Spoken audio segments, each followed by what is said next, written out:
Good morning, everyone, and thank you for joining us. My name is Shruti Gulati, and I'll be your host for today's webinar on understanding VAT, excise, and corporate tax in the UAE for free zone and designated zones. Before we dive right into the webinar, I would like to give a brief introduction about our company. ACME Group has firmly established itself as a reliable tax and financial solutions company in the GCC region and Egypt. We consistently provide high quality solutions catering to various businesses across a range of industries. Our strength lies in our expert team members and their capabilities, driving us to a rapid expansion. Our strategic approach of providing tailored solutions for each client keeps us competitive in today's challenging business environment. We prioritize quality and expertise, fostering long term relationships. Our exceptional team consistently delivers value efficiently, making us the preferred service provider. Moving on, I would like to give a brief introduction about our speaker for today, Mr. Medat. Mr. Medat is a seasoned tax expert with a distinguished career in UAE and Egypt, including roles as head of internal audit, VAT, and corporate tax leader in major Middle Eastern conglomerate. He has expertise in hospitality, automotive, construction, real estate, education, and healthcare. With numerous certifications and a focus on information technology and digital transformation, Mr. Medad integrates technology into tax consultancy. He serves as a board member, advisor, and committee member, leading projects, mergers and acquisitions, due diligence, and feasibility studies, specializing in holistic tax compliance strategies, strategic IT changes, and sustainable practices. Mr. Medad's project management skills and business acumen make him a valuable asset in tax consultancy. Before we start the webinar, I kindly ask our audience today to share their valuable questions on the subjects in the Q&A section. This will contribute to an interactive session and ensure that you derive maximum value from attending. Your participation is important for the success of this event. I would now like to invite and hand over the stage to Mr. Medad to commence the webinar. Thank you very much, Shruti, and good morning to everyone. I hope you are all in a good, comfy place away from the sun and the heat. Yesterday was an extremely hot day, and the subject which we have today is as hot as the weather, because of course everybody, due to the corporate tax presentation or introduction in UAE, everybody had so many questions about the free zone, and still there are so many questions which are not answered, or some maybe the audience here will have a lot of questions to ask. So actually, before we jump in, and can you move to the next slide, please, if you don't mind? Before we jump in, I would like to visit a very essential and basic information for all of us. Now, we hear the word free zone, and many of us are expats. We also have free zones, or they call it in some other countries, they call it economic zones. So why actually any country start an economic zone or a free zone? Or why they create such kind of places or geographical places in the countries? They do that for various reasons. Number one, invitation and addition and accumulation of foreign investment funds. So the countries are creating the free zones to create an area on its geographical borders to attract foreigners to come and invest money. When they come and invest money, of course, they pay money for so many things, and they take so many things from the country itself. They contribute to the growth of the economy, and so on. So the free zones are a concept which is worldwide known to everybody, to the whole world, more or less. And it depends on a couple of facts, such as, number one, it reduces the procedures. It allows 100% foreign ownership. There is no customs on the goods going in and out, and many other benefits. That's why we have actually the free zone from the beginning. And before the introduction of taxation in UAE in any form, which the first form introduced in UAE was excise in 2017, October 2017. Before that, the free zones, no many questions about the free zone. None, any foreigner can come and can open his business or her business in the free zone and can practice business normally, no issues and so on. Only the questions and the significance of definition of free zone and what is free zone, designated zone, all these came out only after the presence of tax. So now, just as a timeline for the corporate tax, of course, we all know that Ministry of Finance announced about the corporate tax in January 2022. And then in October, they issued the law. And then afterwards, and the effective date of the corporate tax law is on any financial year starting after 1st of June 2023. And they started issuing so many guidelines, so many cabinet decisions, so many ministerial decisions in the first couple of months of 2024. Among them, you have also cabinet decision number 100 for 2023 determining the qualifying income and so on. And then you have another ministerial decision number 265. And then you had another guide coming from FTA on May. So why I gave the introduction in the beginning, just only to connect in our minds why the country, any country, will be very much interested to have free zones. And in order to make the free zone procedures and clarity very obvious and very clear to everybody, they made sure that they treat with it in a certain different way than everything else. So, of course, it's needless to say that free zone companies, like any other companies in the country, they have to adhere to all the timelines or the stipulation of the regulation. They have to make sure that they are compliant with the regulation, etc., etc., etc. Otherwise, they are subject to the same regulation of taxation and penalties, fines, and so on. Can we move to the next slide, please? So, in the free zone for corporate tax, now there was a lot of discussion in the market and many things in the market about how can I get zero rated? How can I get zero rated tax, corporate tax? How can I get this benefit? Or who can get this benefit? And how? So now, number one, it has to be a juridical person. So it has to be a company.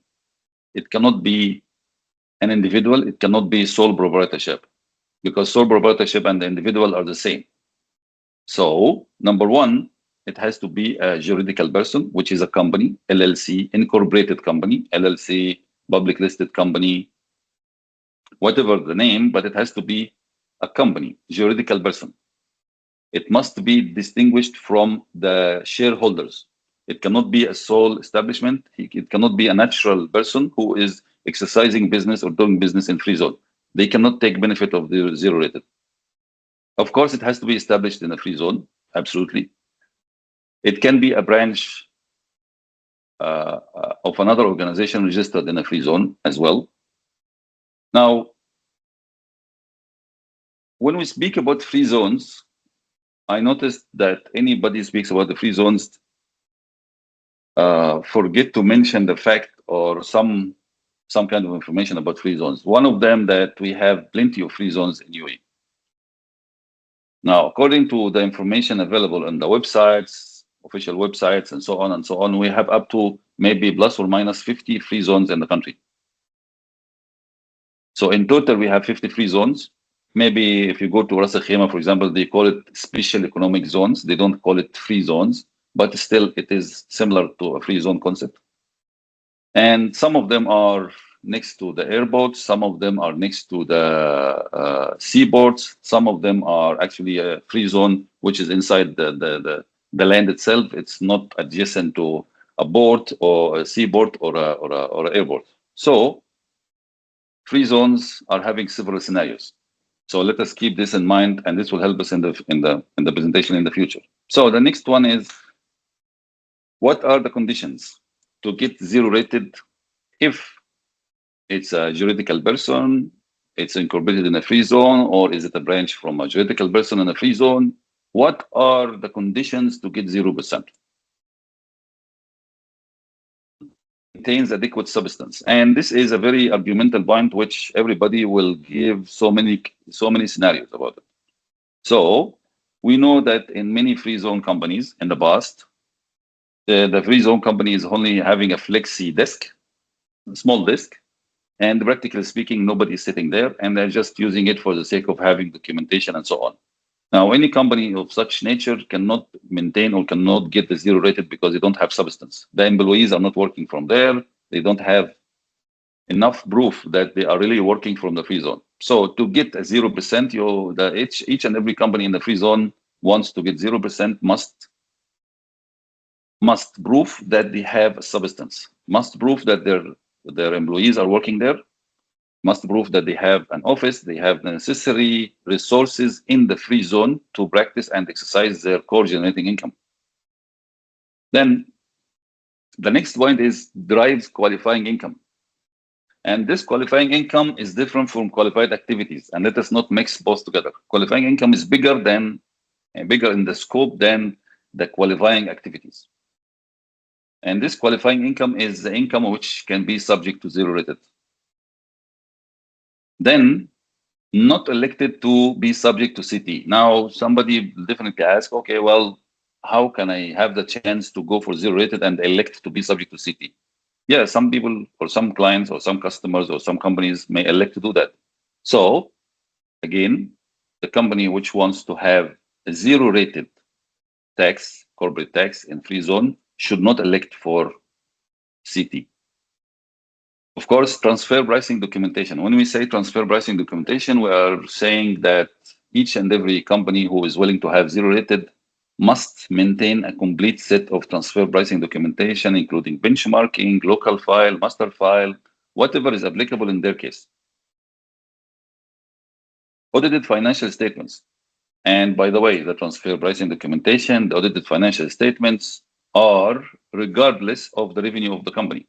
So even if the company is making 1 million dirhams and wants to go for zero rated corporate tax, they still have to do transfer pricing documentation and they still have to do audited financial statements, as long as they wish to avail the benefit of 0% corporate tax.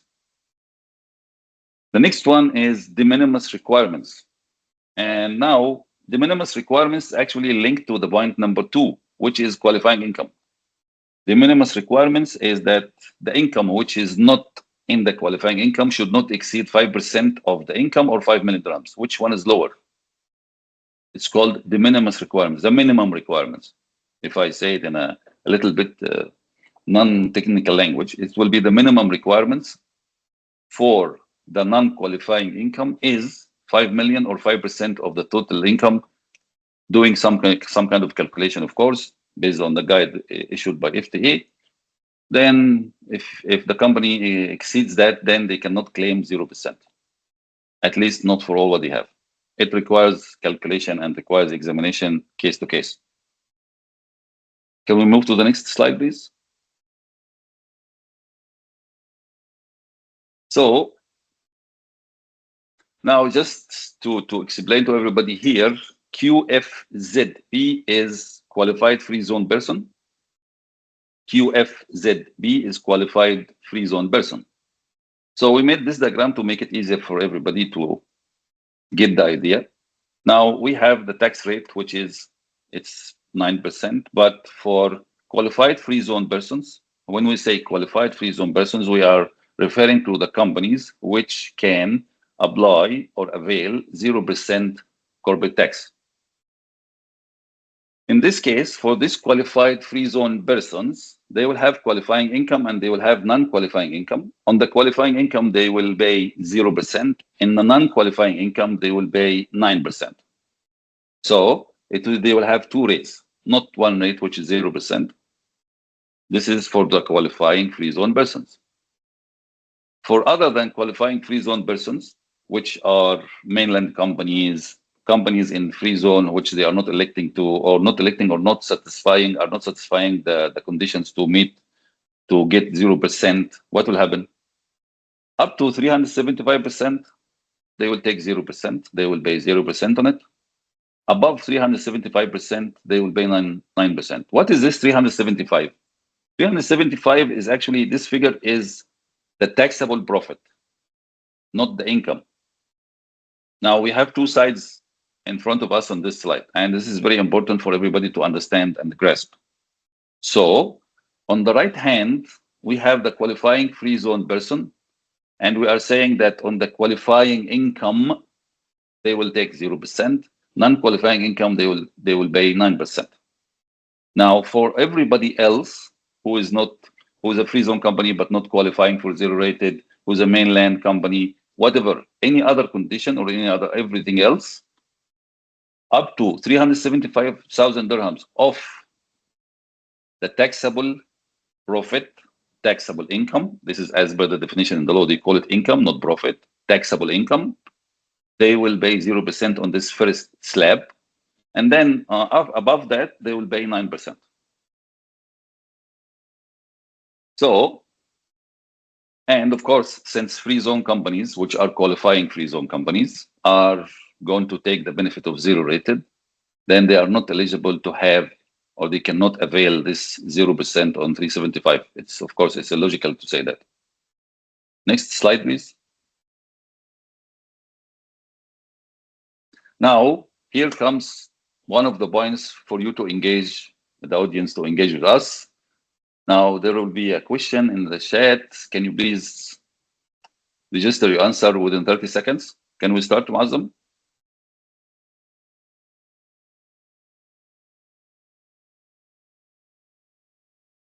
You will be very much interested. Just post your answers and you will see the result all together.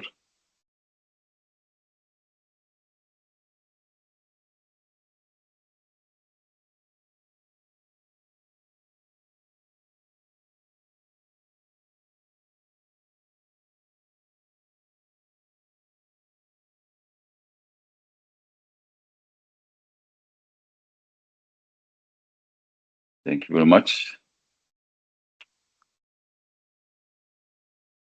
Now, can we see the results?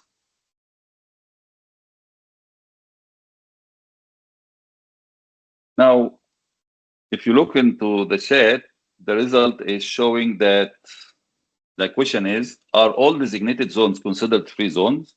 30% surprisingly answered yes. And 69%, more or less, they said no. So that's a very good thing. Can we move to the next slide, please?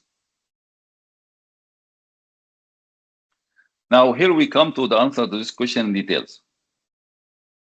Designated zones. Now, designated zones concept came actually with VAT. It came with VAT. So, as per the VAT designated zone guide issued by FTA, there are some criteria to call it as designated zone. It must have a specific fenced geographic area, security measures and customs control to monitor the entry and exit of goods, individuals, and so on.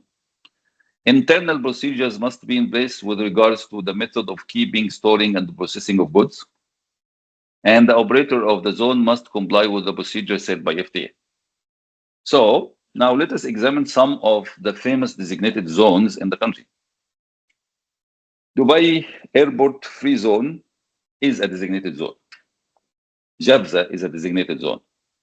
There are actually, just for your information, there is a decision issued by the regulators to identify the designated zones. The last one was, if I'm not mistaken, it was in 2022. And it was specifying 26, 27 designated zones all over the country. In each emirate, you will have a designated zone. So let's say, for example, Hamriyah designated zone in Sharjah is a designated zone and also a free zone. So all designated zones must be, or as of now, are free zones. All designated zones are free zones so far.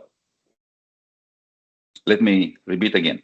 All designated zones are free zones so far. So the free zone concept is much bigger and inclusive than the designated zone. So when we speak and say, are you in a designated zone or you are in a free zone, doesn't mean that both of them are not the same. Free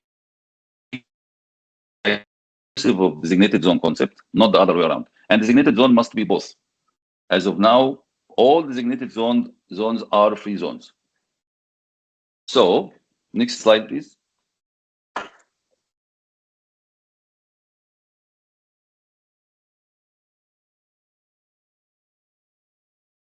Sorry, it's delayed a little bit.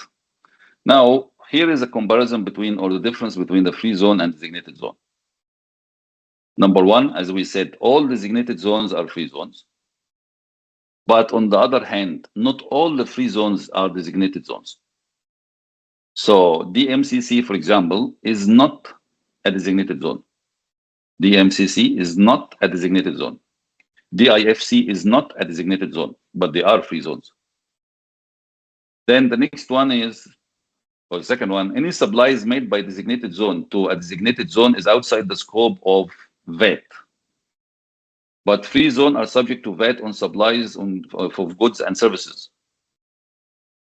Any distribution of goods carried out from a designated zone to another free zone, mainland or overseas, is subject to 0% corporate tax. And here we are focusing on a specific activity or qualified activity, which called distribution of goods.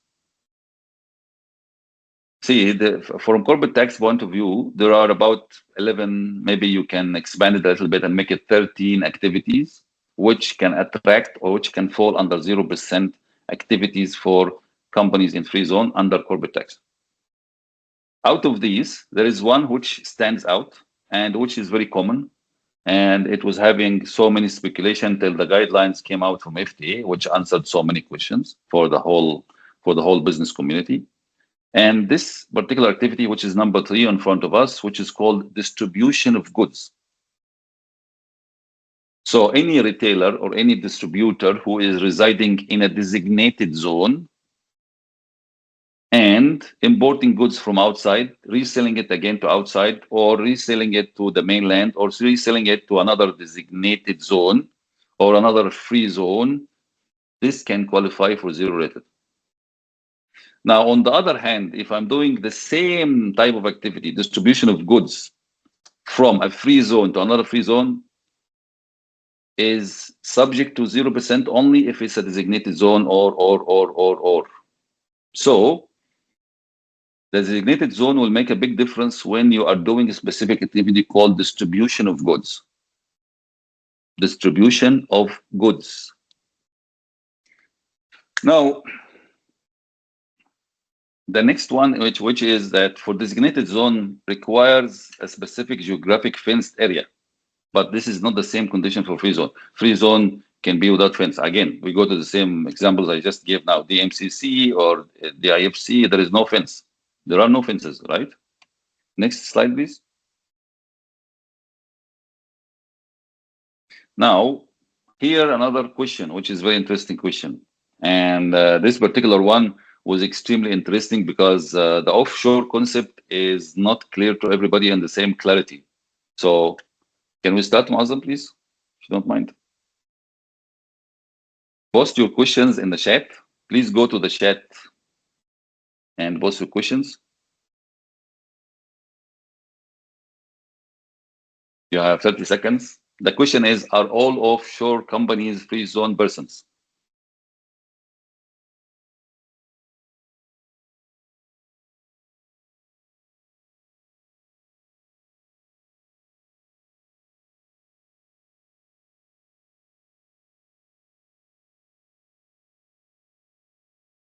Thank you very much. So now it's keep shifting between 76 and, and, and 75, 25, and so on. So now the final result is that 75% are saying no and 25% are saying yes. So shall we move forward? Next slide, please. So this is now offshore concept actually is a little bit loosely used concept. That's number one. Number two, it has so many variations in so many countries. These are some of the characteristics of the offshore companies. For the share capital, no minimum share capital requirements. Of course, 100% foreign ownership permitted. For taxes, no custom duties, exemption from VAT, withholding tax, capital gain tax, personal income tax. We are talking in general, not in UAE, because this is a common characteristics which are for offshore companies. And for offshore companies in UAE, they are all free zone companies. I will say again. Offshore companies in UAE are all are all free zone companies. Any company with a license called offshore, it's 100% will be issued from a free zone authority. So to answer the question, all the offshore companies in UAE are free zone companies. And this free zone, as we said before, it might be also a designated zone. So it might be both. Transfer of foreign company. Offshore companies can be transferred as ongoing concern. They call it re-domicile. So imagine a company in Cayman Islands wants to migrate to UAE. They can move the company as it is, with liabilities, with everything as it is, as an offshore company, and put it here in a free zone. Streamlined operation, option to operate without a physical office setup. This is another characteristic of the offshore. FlexiDisk also option available. So, of course, all these offshore companies need to appoint a registered agent from the approved list of agents, wherein the list has been approved by respective authorities. Also in UAE, there are 3 jurisdictions which are considered as offshore: Jafza, RAK, and Ajman Free Zone. So, the question which we were asking was, are all offshore companies free zone persons? And the answer is yes. And as far as by the available information, Jafza, RAK, and Ajman are the ones who are giving such kind of offshore licenses. And the offshore company must have an agent, and they must elect an agent from an approved list. Now, next slide, please.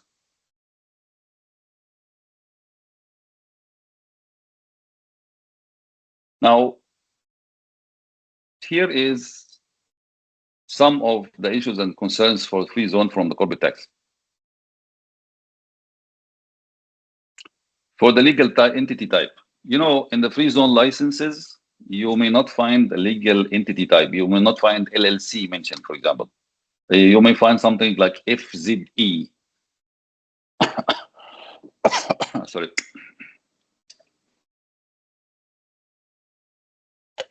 You may find a lot of things on every trade license from a free zone. So in the experience we had and so on, and we wanted to share some with you, in the free zone registration on FTA portal, legal person should be incorporated.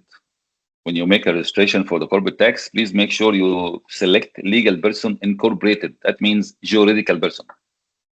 For offshore persons, now they are considered as natural person according to the regulation of JAFZA.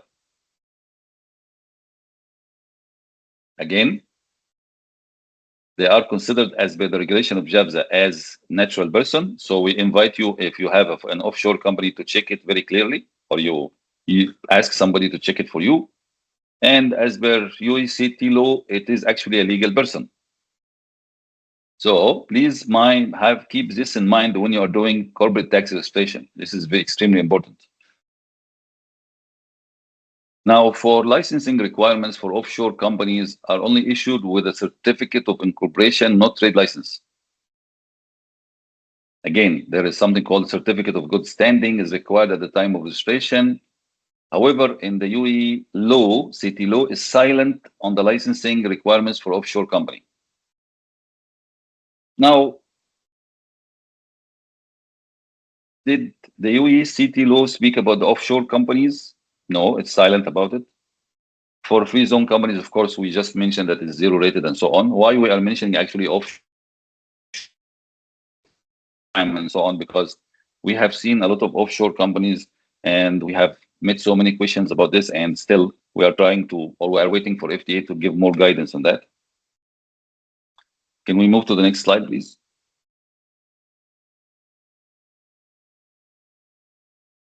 So just to close before I hand over to Shruti again and Huzaifa, number one,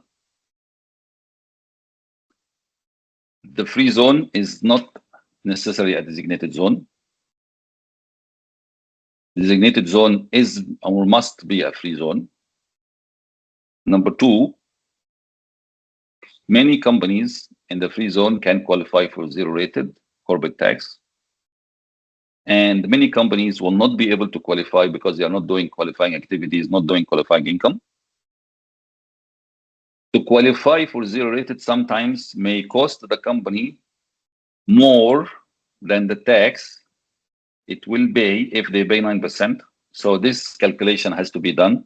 Please take it up with your management and decision makers, because the cost of having 0% may be more, the compliance required and the conditions required for zero rated may be more than paying 9%. So if not this year, maybe it can be done next year. We will be happy, of course, to help and so on. This is obvious. We don't need to speak about that.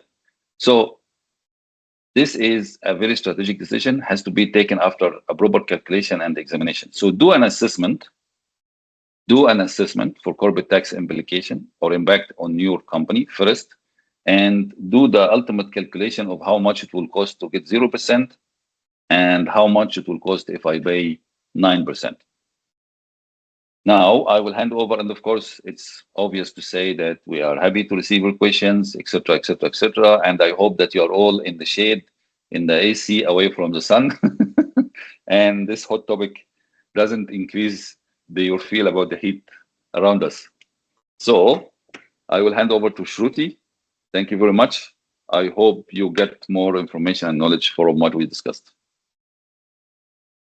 To you, Thank you, Shruti, Mr. please. Mazat.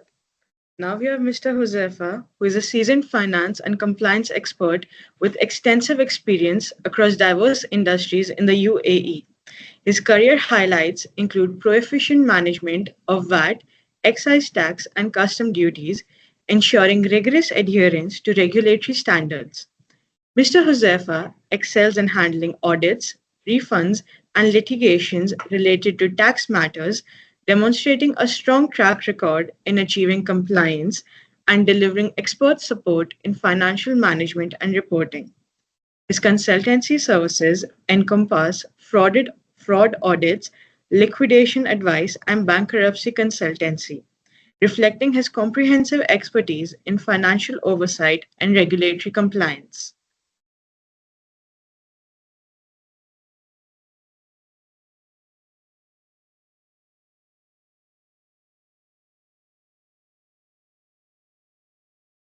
Hello, everyone. Good morning. Thank you, Ruti, for the introduction. Thank you, everyone, for attending today's webinar. So, and thanks to Mr. Midhat for today's session for the corporate tax. So today, topics regarding free zones as well, designated zone, but from VAT perspective. So now I will just take you briefly regarding this session table of content. So we will be discussing today like that in designated zone, what is designated zone briefly, and also we will be discussing the supply of service, supply of goods as well. We'll be also discussing some special treatment when it comes to the supply of energy and water when it comes to tax grouping. and also the recovery of VAT in both and the treatment of branches of mainland and free zone companies. So now moving to the first slide, this will be a brief about VAT in designated zone.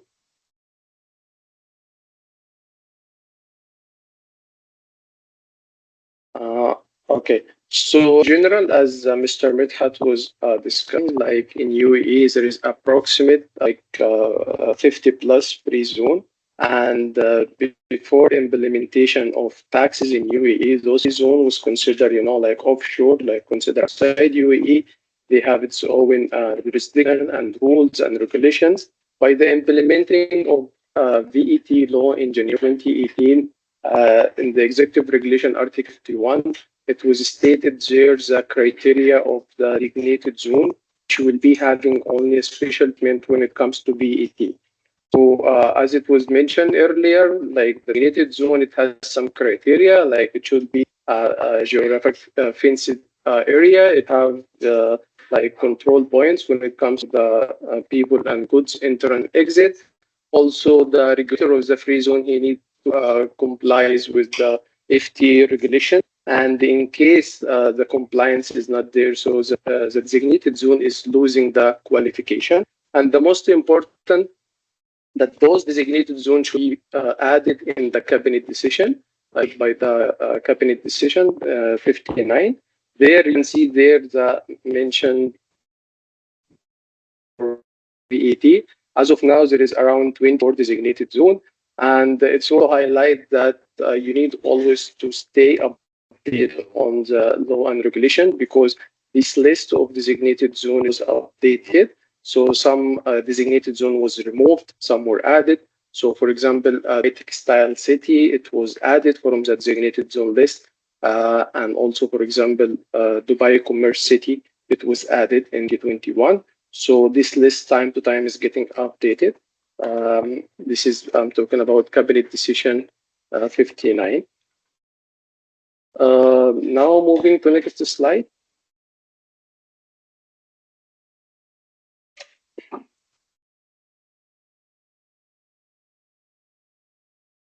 So first we'll be discussing today supply of services.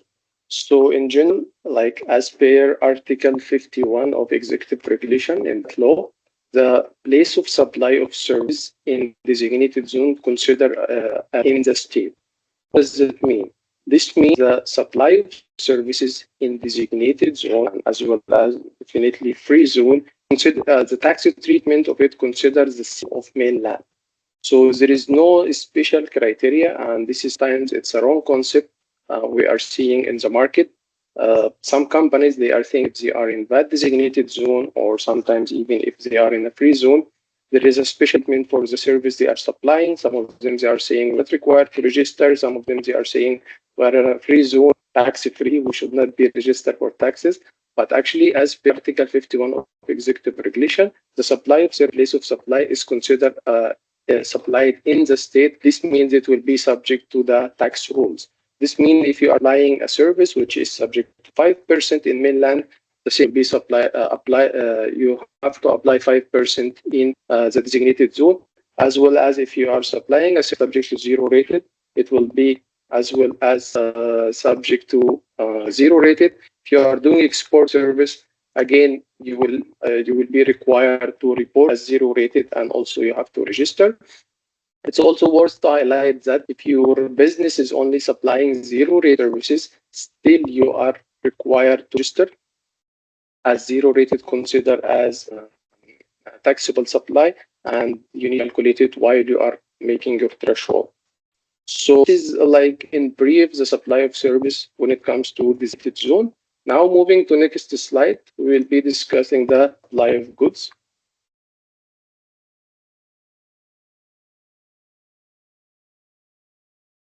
Okay, so supply of goods in that designated zone, actually it has multiple treatments and multiple scenarios and situations.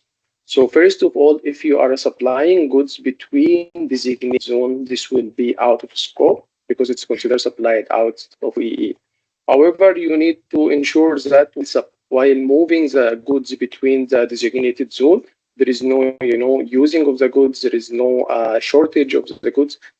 Basically, they need to be moved to the other free zone, to the other designated zone, incomplete, fall under the out of scope criteria.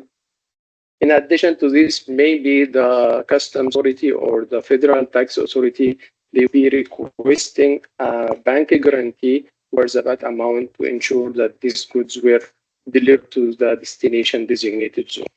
Other aspects also, it's very important for the goods supplied within designated zone. So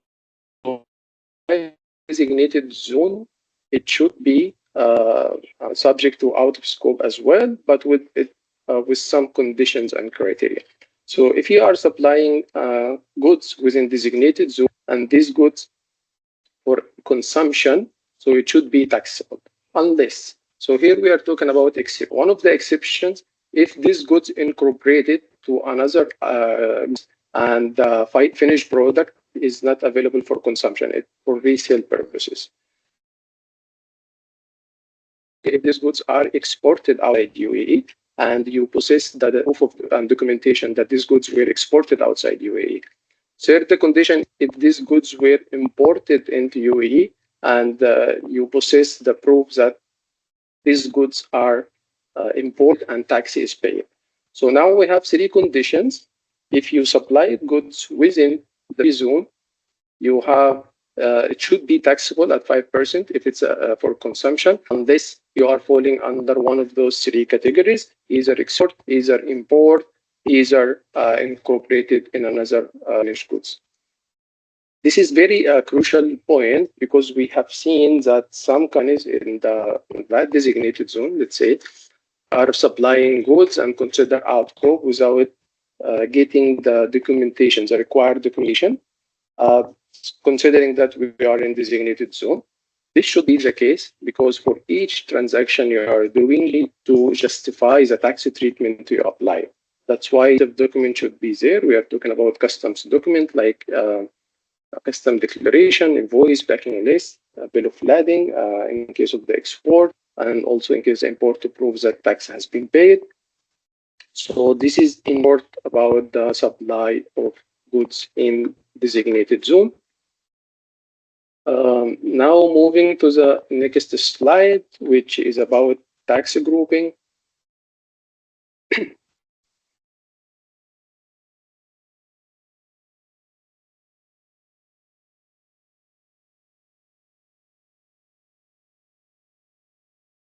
So next slide. Okay.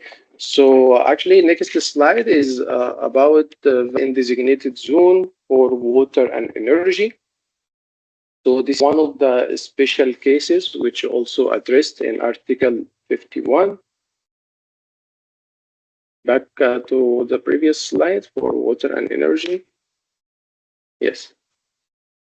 Okay. So as stated in Article 51 and also in Article 2, Federal Decree, actually the supply of water and energy is called as a supply of goods.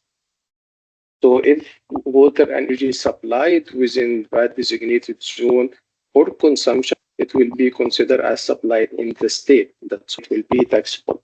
Only the exception we are talking about, if it was supplied under the criteria of resale, then the normal criteria of sub-goods within designated zone will apply. But the energy, water have been supplied in that designated zone for consumption, it should be taxable as well. So moving to next slide for tax group. Okay, so this question, like I've been asked many times. If I have a company in a mainland and I have a company in Freezone, can I form a tax group or I cannot? What will be the condition? What will be, the outcome? So in principle, Freezone companies, or let's say designated zone companies, the companies which establish in that designated zone, they can form a tax group with mainland companies as long as that tax grouping criteria has been met. So when we are talking about the normal criteria for tax grouping, we are talking about common management, common employee, financial interest, and common control. So if the normal or the general criteria for that tax grouping is satisfied, then you can form a tax group between your designated zone company and mainland company. It's so important also to note that if you form a tax group and you are importing goods to UAE mainland, then VAT will be applied to import. This is also very important question. So some taxpayers saying we are a tax group, so the transaction between the tax group members should be out of scope. Definitely, I agree with this. But if you have one entity in designated zone and you have one entity in mainland, you're considered as one taxpayer. So if you are moving goods from that designated zone to mainland, that should be applied on import and it should be paid. Definitely, you can use the reverse charge mechanism for this. So that was in brief regarding tax grouping in between the designated zone companies and mainland companies. Moving next slide, we'll be having a full question just to see like if you got the point. So the question is about, can an entity established in that designated zone form a group with an entity established in the mainland if tax grouping criteria are met? I have 30 seconds.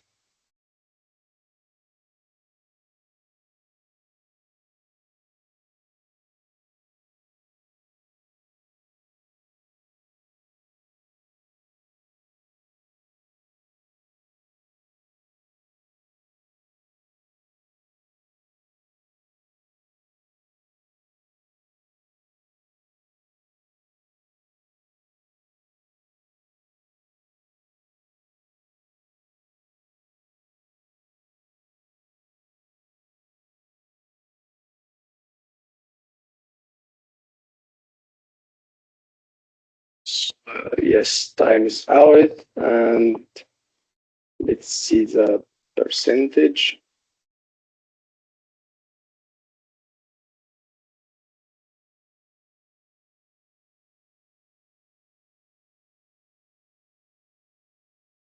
So we got 44 answers for zero rated and 40 answer for out of scope. So thank you for participating. So moving to next slide.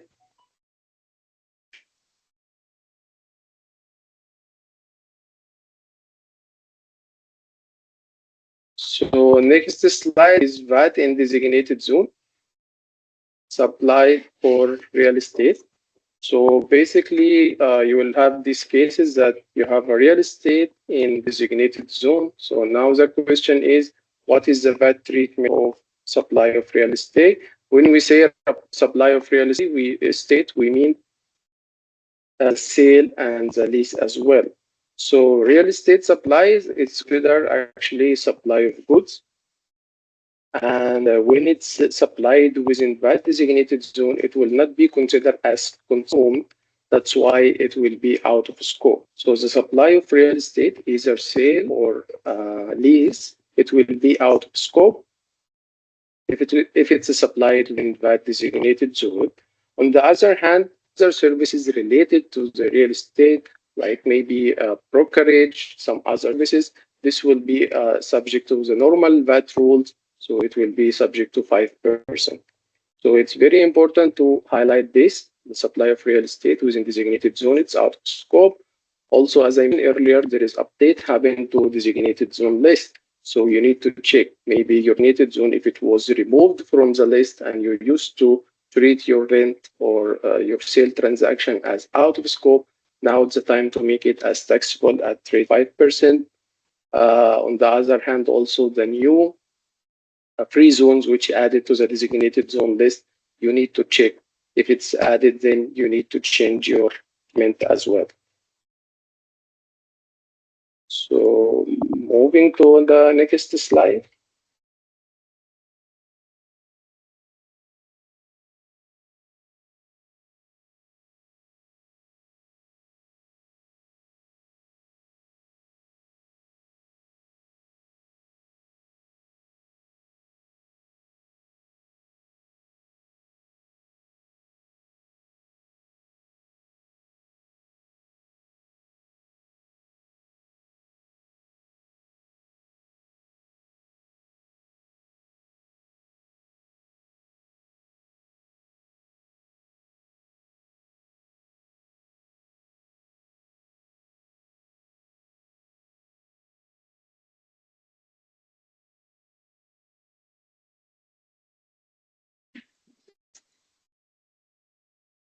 So the next question is about so I think we have a technical error in today's presentation. The question has been repeated. So technically, this is a real estate question which is supposed to come now. Okay. So moving to next slide, please.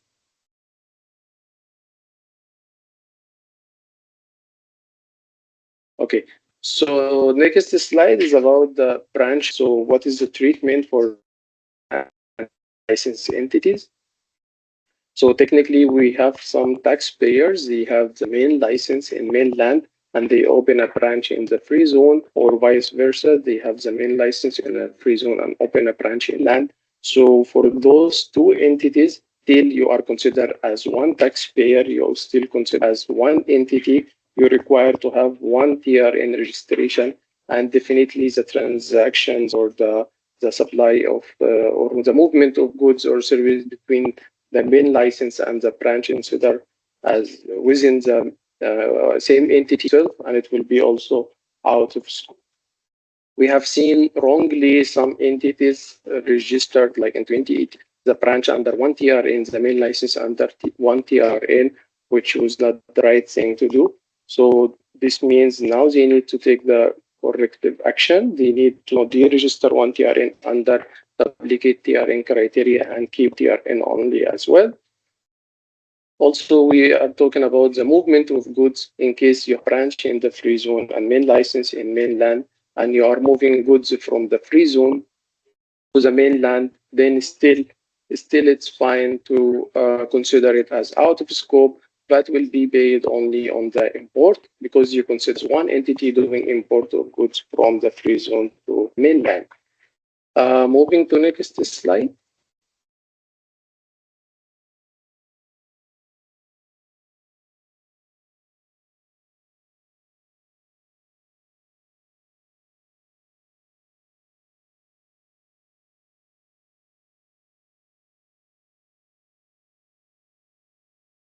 So in this topic, we will be discussing the VAT input recovery for businesses operating in the zone. So in principle, for businesses, they are allowed to recover VAT input, which they incur for business expenses. Definitely, there will be a criteria should have a correct tax invoice compliant with Article 59 of Executive Regulation, and you should have been paid for this invoice or have the intention to make the payment within 6 months from the date of supply.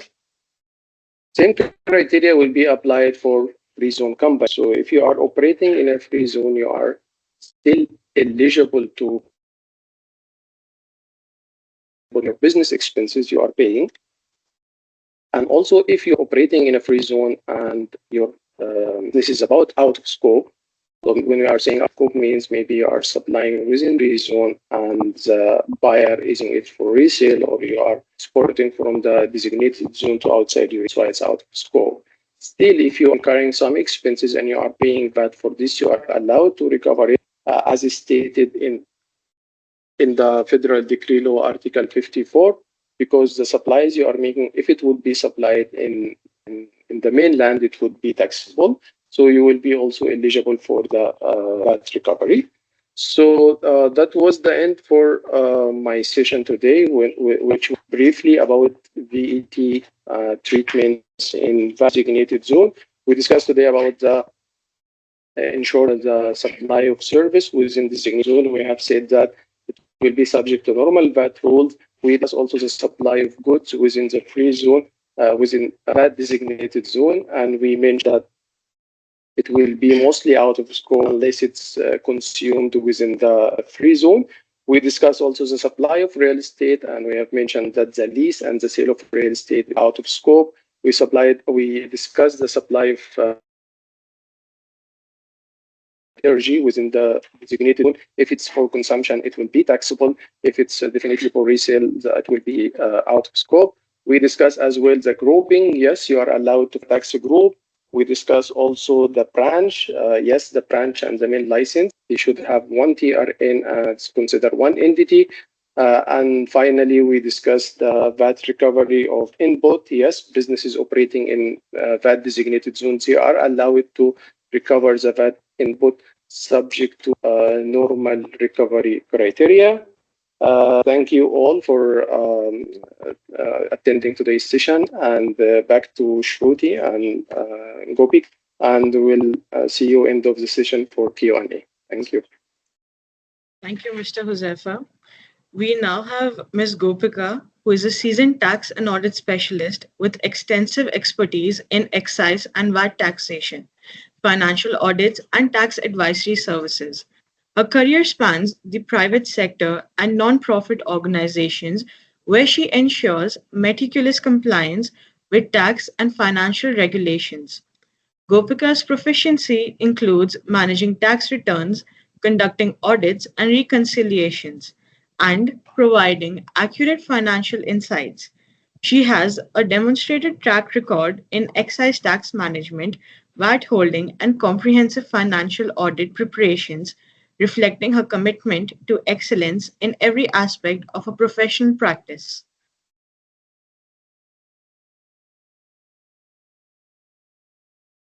Hi, everyone, and thank you, Shruti, for a nice introduction.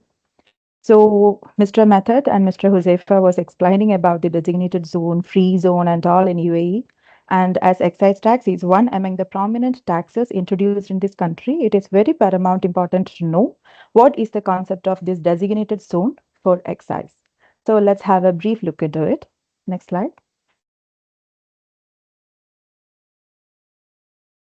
So, what is an excise designated zone? As my co-speakers has already explained, designated zone concept is something which is an enclosed or fenced area that is considered as outside the state for tax purpose. When coming to excise, this enclosed area can be a free zone or not a free zone. And there are strict specifications for this enclosed space to be considered as excise designated zone, and these specifications are across different parameters such as security, installations, entry exit provisions, surveillance, etc. And it is very different like specification to the Federal Tax Authority approval. Let's see, moving on. Next slide. Yes. Why is an excise designated zone? As we have heard about free zone and designated zone requirements or free zone and designated zone specifications in this country, and what are the specialities or features we are having for this free zones or designated zone for VAT and corporate tax, for excise also, those activities which are considered as excise activities conducted within an approved excise designated zone will help the taxpayers or the companies to defer their excise tax due and payment, which will be with adherence to many terms, conditions, and compliance requirements from FTA. So, from a business point of view, this excise designated zone help the excise taxpayers for managing their cash flows, especially for those who are having inventory holdings. The excise designated zone help us to manage their cash flows, and this point of excise tax liability can be deferred up to the point when these excise goods stored in the excise designated zone are released for consumption to mainland. And if we are importing, if the taxpayer is importing some excise goods, obviously, as per the excise law, they are excise tax payable at the point of import. But when we are utilizing the facility of an excise designated zone, these imported goods can get a tax relief up to the point when these goods are released from that designated zone to UAE mainland. So, next slide. Who can apply for an excise designated zone? We have heard VAT designated zone, which is definitely applicable to the corporate tax designated zone. But coming to excise designated zone, the excise registered warehouse keeper can apply for an excise designated zone for operating and storing excise goods. The application needs to be submitted to the FTA registered portal. After the proper review of such application, FTA will reject or approve whether that particular zone needs to be considered as excise designated zone or not. So ideally, the warehouse keeper shall be holding or shall be applying to hold an excise TRN under the excisable activity release of excise goods from as per the article mentioned. So, for example, what is mentioning here is like the warehouse keeper who is operating or intending to operate an excise designated zone shall be already holding an excise TRN or shall be in the process of application for registering under excise as per the mentioned article. So, who is a warehouse keeper? Next slide, please. Now we should know who is a warehouse keeper. Any person who carries on the operation of an excise designated zone shall apply for registration as warehouse keeper under FTA. The application for warehouse can be filed through the MRR tax portal, and it will be going through many verifications from FTA and required information. Upon the satisfaction of all conditions, they will be giving a warehouse keeper certificate along with a warehouse keeper number. Every person who is registering as warehouse keeper will be allotted with a warehouse keeper identity number. So the importance of warehouse keeper is, as the excise tax law mentions, one of the person who is responsible for the payment of excise tax is warehouse keeper when such goods are proved to be released from a designated zone which is under the control of that particular warehouse keeper. So warehouse keeper is one of the taxable person, excise taxable person as per federal decree law. So now upon from all these, let's see if this VAT or a corporate tax designated zone is the same as excise designated zone. Next slide. Yeah, we have the full question here. Let's see.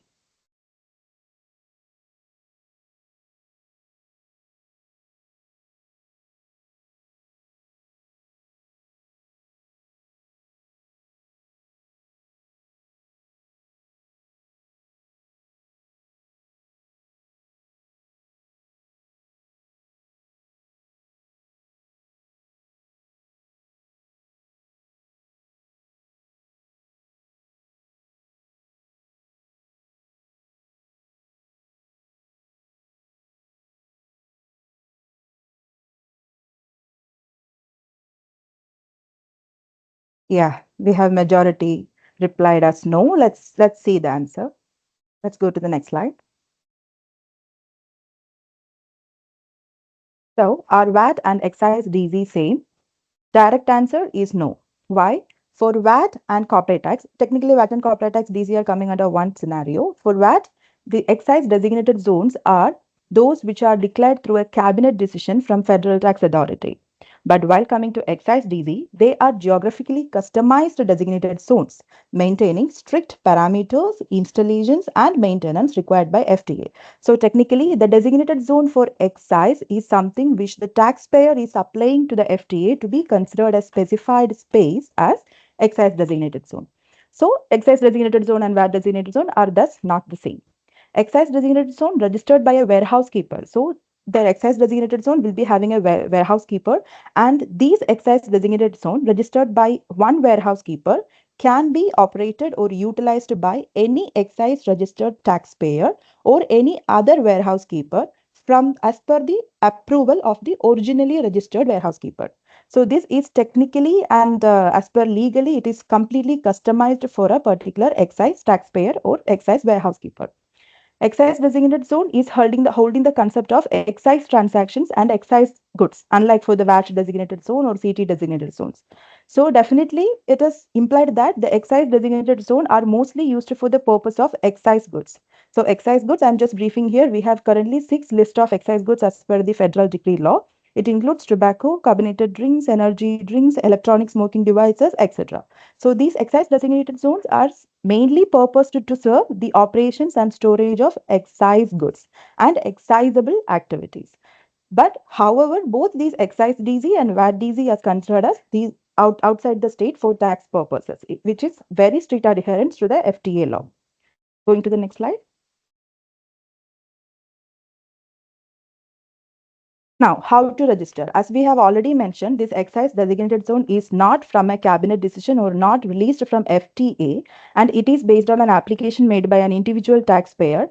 Every warehouse keeper, as we have mentioned before, every warehouse keeper who is intending to register for a DZ shall submit their application with the required details and documents to the FTA through the MRR tax portal under the warehouse keeper panel. So as we said, warehouse keeper is only eligible to apply for a designated zone. So once we are a warehouse keeper and we have received a warehouse keeper certificate and warehouse keeper number, we can file our designated zone application under the warehouse keeper TRL, I mean panel. And the primary document, the most primary document which FTA is asking for approving a warehouse keeper or the designated zone includes, most importantly, the location of the DC, then the proof of accounting system, the record of stock levels, security measures, and upcoming stock details. It may be estimated for a new designated zone. We are always providing with the estimated, genuinely rationally estimated stock details for the next 12 months. And the effective date of registration for these designated zone will be in companion, or it will be in according to the estimated date of intending operation the warehouse keeper is submitting to FTA. Effective date of registration will be in connecting with the date of operation which the DC will be started for excise goods. Next slide.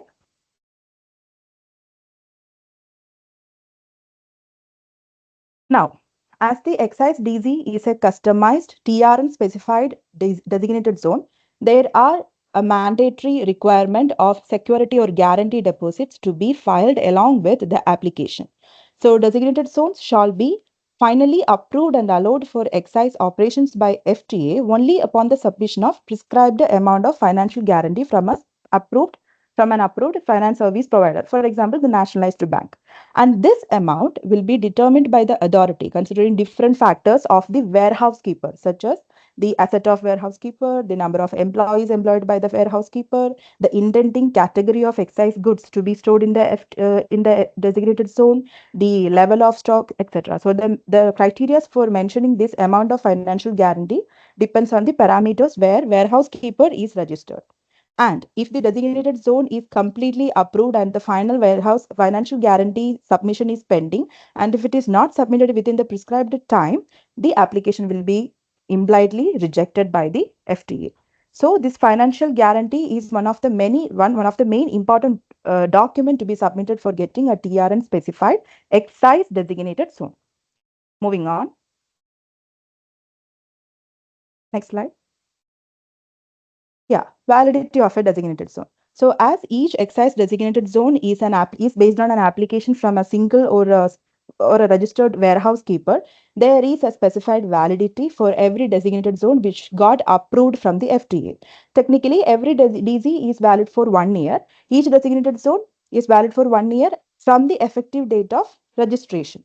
The warehouse keeper who is intending to continue the operation of this DC, they should renew within the time limit prescribed by the authority by submitting the required documents prescribed by the authority. And once the renewal application is submitted by the warehouse keeper, there will be a renewal fees, which is very important. The delay in payment of fees will result in expiration of designated zone, and every renewal will be supported by a recalculated financial guarantee based on the levels of stock and other parameters of the warehouse keeper operated for previous 12 months. And these recalculated financial guarantee need to be submitted to FTA for getting the final approval and further continuation of the designated zone. And moving on.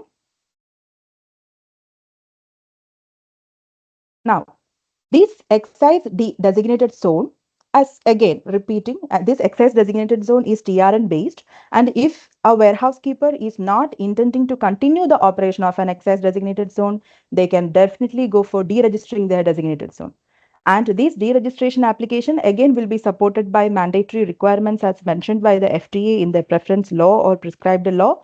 And upon the satisfaction of every conditions, the designated zone can be get re-registered from the Federal Tax Authority from the effective date of registration, which will be applicable according to the date of application. And after that, there will be no excise DC status for that specified geographical area. So moving on, which is in relation to the next slide. If the warehouse keeper who is operating a particular designated zone is intending to get deregistered themselves, like they are not intending to be responsible for a particular designated zone, the warehouse keeper can apply for a deregistration. Either they can, if a warehouse keeper is not intending to continue their DC itself, the DC itself, they are not intending to operate continuously, they can first deregister their DC and they can deregister themselves from the status of warehouse keeper. And in the scenario 2, if the warehouse keeper is just intended to deregister himself and he is interested to continue the designated zone through other warehouse keeper, the warehouse keeper can deregister from his warehouse keeper status first. Along with that, he can submit another warehouse keeper application who will be after that time responsible for that particular DC. So the two scenarios are there. A TRN, a warehousekeeper who has registered his or her DC, can deregister the DC or deregister the warehousekeeper status itself according to the submission of relevant documents prescribed by the FTA. So in general, in short, we have heard about corporate tax, VAT, and excise designated zone, in which excise designated zone is having a specified geographical customized status and other individual status for treatment and consideration compared to VAT and CT. Next, I think this is the end. Yeah, here comes to the end of excise DG also. Thank you for the session and thank you for the patience for everyone for attending the webinar. I'm handing over to Ms. Shruti. Thank you, Ms. Gopika. Thank you, Mr. Medad and Mr. Huzaifa, for making this session so insightful and engaging. We have a small feedback session, which I would request everyone in the audience to give us your valuable feedback.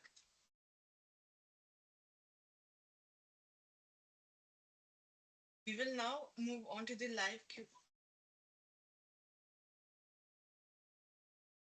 Move on to the live Q&A session. I would now like Mr. Medad, Mr. Huzaifa, Ms. Gopika, and Ms. Tanya to answer the questions from the wonderful audience.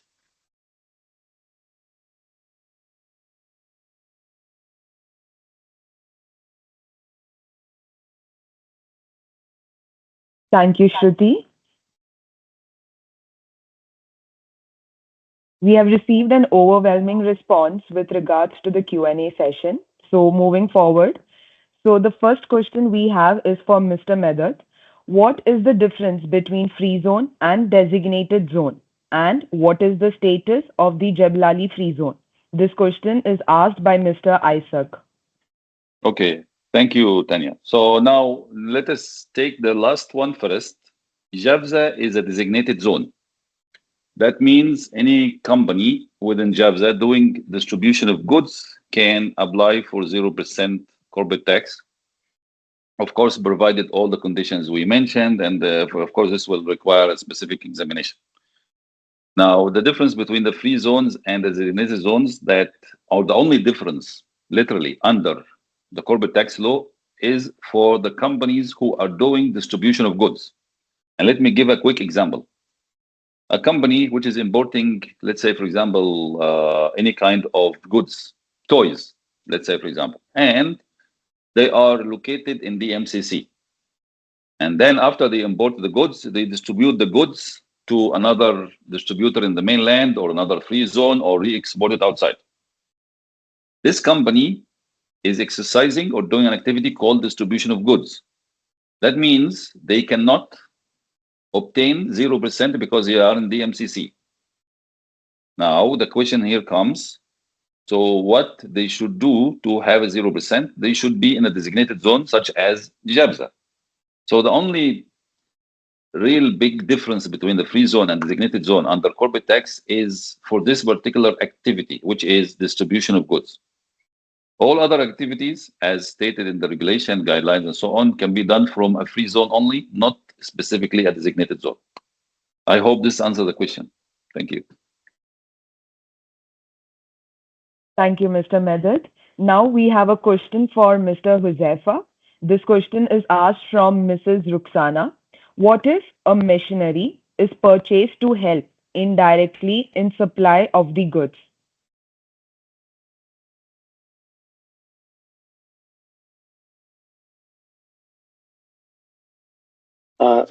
Sorry, Tanya, can you repeat the question, please? The question is, what if a machinery is purchased to help indirectly in supply of the goods? Okay, so what I understand this question mainly for VAT designated zone, right? So if you are buying a machinery to use it for the production in designated zone, still it will be taxable because as per the VAT law, it will be considered as fuel. So let's say if you are buying computers, if you are buying machine, production lines, this all will be considered as consumed within the designated zone. That's why it will be taxable. So if you are a business selling such machinery, you need to charge VAT. And if you are a business buying such a machinery, you are allowed to recover the VAT you are paying on this as well. Thank you, Mr. Huzaifa. Moving forward with the next question, this is relating to corporate. Is from Mr. Ravi. If we choose to opt for 9% corporate tax in the first year, can we change it to 0% in the next following year? The answer is yes. You can shift any taxpayer who is electing in a free zone, who is electing to go for 9%, can shift to 0%, but the other way around, if it happens, then you cannot benefit for 5 years. Let me explain this further just to be clear for everybody. Number one, a company, let us give it through an example to simplify things and make it nearer to everybody. So number one, a company in free zone, Javza, let's say for example, or the MCC or any other free zone, elects to pay 9% this year for 2024. The next year, they say that we want to elect for 0%, they can do that. Now, the question comes when a company is electing for 0% and then shifting to 9 and again wants to shift to 0. This has to be examined more thoroughly because we have to understand, or the FTA will question definitely why you are going for between both of them and changing. And definitely there will be some kind of condition which we have to speak in detail, but this is not the platform for it. So in principle, any company in free zone asking for 9% for 2024, and then they can ask for 0% in 2025, yes. I hope this answers the question. Thank you. Thank you, Mr. Medat. Moving forward with the next question, we have it from Mrs. Lucky. This is relating to VAT. As a designated zone supplier selling for resale, in what scenarios does it have to collect VAT declaration for sale of gold and diamonds?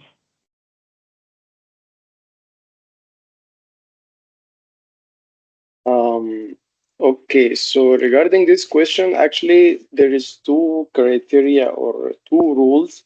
One of them will override the other when it comes to designated zone. So in general, for the general rule in designated zone, if you are supplying and it's for the purpose of resale, it will be considered as out of scope, and definitely you are going to get a declaration for this purpose. Now, when it comes to the supply of gold and diamonds, actually, there is also a special rule, gold and diamonds. If it will be for resale, then the seller should not charge VAT, and also it will be out of scope. And also, there will be a reverse charge mechanism should be applied in this case. So I would say you will require to collect the VAT declaration for all your sales of gold and diamonds within the designated zone for the purpose of sale. Because for gold and diamonds, there is requirements for reverse charge mechanism. Unlike the general rule for designated zone, if you are supplying goods within designated zone, you are accounting for reverse charge mechanism. You are only getting declaration or proof of export or import to mainland to prove that you sold it as out of scope. Gold and diamonds, there is special rule for it. So if you are supplying for the purpose of resale, you need to possess a declaration for the purchaser that is going to use this for resale, and also he will declare it. So he is declaring as purchases in his VAT return and accounting for RCM. Thank you. Thank you, Mr. Huzaifa, for clearing this doubt. We have one more question relating to VAT. This is from Mr. Sunil. If a mainland company supplies goods to a company established in UAE and their intention is to export 100% outside UAE, does the supplier has to charge VAT on this supply of goods? Okay, so what I understand from this question that we have company A and company B, both of them the mainland. The goods itself, it's in the mainland. Company A supply it to company B, those goods, and company is to export this goods. So based on this scenario, the supply between company A and company B is local supply, and it should be subject to 5% VAT, regardless the intention of the buyer. Then it comes to after that the buyer. So company B, when they purchase these goods, they are going to pay VAT. And if they have the intention to export and they exported it, they can supply it as zero rated export of goods, and they are allowing on the purchase of those goods. So this supply between A and B, between A and B, it should be taxable subject to 5%, regardless the intent of the buyer if he is going to sell it and export it. Thank you. Thank you, Mr. Huzaifa. Now, due to the time Now, due to the time restrictions, we'll be ending the Q&A session here. I hand over the podium to Ms. Shruti.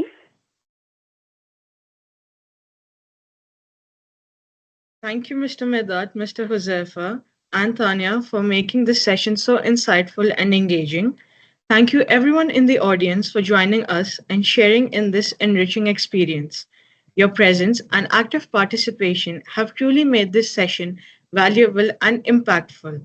We look forward to connecting with you again in our future webinars. Until then, for any further queries regarding excise, VAT, or corporation tax, kindly drop us an email or give us a call. The details are mentioned on the screen. Thank you once again.